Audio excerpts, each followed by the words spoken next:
সৃষ্টির ১৩২ বছর পরে ফরিদপুর শহরে এই প্রথমবারের মতো যাত্রা শুরু করেছে রয়্যাল এনফিল্ডের শোরুম।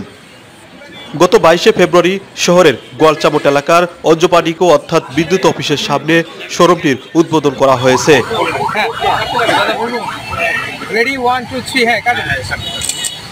ফরিদপুর শহরের বাসিন্দা ব্যবসায়ী সাইফুল ইসলামের হাত ধরে এই প্রথমবারের মতো রয়্যাল এনফিল্ডের শোরুম উদ্বোধন করা হয়েছে। দর্শক, বলে রাখি যে এখন থেকে আর ঢাকা বা দেশের অন্য কোথাও নয়, আপনার নিজ শহরে পেয়ে যাচ্ছেন শখের রয়্যাল এনফিল্ড মোটরসাইকেলটি। তাই চলুন দর্শক, আমরা দেখে নেই এই শোরুমে রাখা রয়্যাল এনফিল্ডের যে মোটরসাইকেলগুলো রয়েছে সেগুলো আপনাদের দেখিয়ে নেই এবং আপনাদের পছন্দ অনুযায়ী ছুটে আসতে পারেন এই রয়্যাল এনফিল্ড শোরুমে। দর্শক, আমরা সেই রয়্যাল এনফিল্ড কিন্তু উদ্বোধনের দিনে এখানে দুটি মোটরসাইকেল রাখা হয় এবং সেই দুটি কিন্তু আপনাদের আমি দেখানোর চেষ্টা করব। এছাড়া প্রথমবারের মতো এই শোরুম থেকে যে ব্যক্তি রয়্যাল এনফিল্ড মোটরসাইকেলটি কিনে নিয়েছেন তার সাথে আমরা কথা বলবো, আসলে তার অনুভূতিটা কি এবং তিনি কি বলছেন।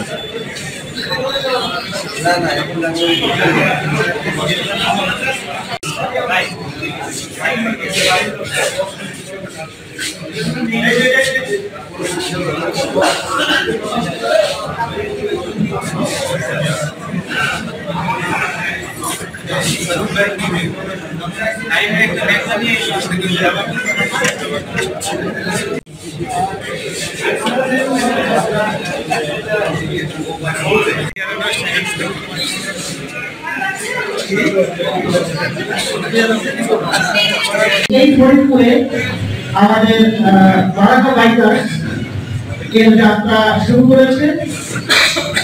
আজকের ১২৪ বছর পরে ১৯৯১ সাল থেকে ১২৪ বছর পরে এই প্রথম ২০২৫ সালের ২২শে ফেব্রুয়ারি প্রথম যারা হাত ধরে এই বারাকা বাইকার্স রয়্যাল এনফিল্ডকে ফরিদপুর শহরে নিয়ে এসেছে।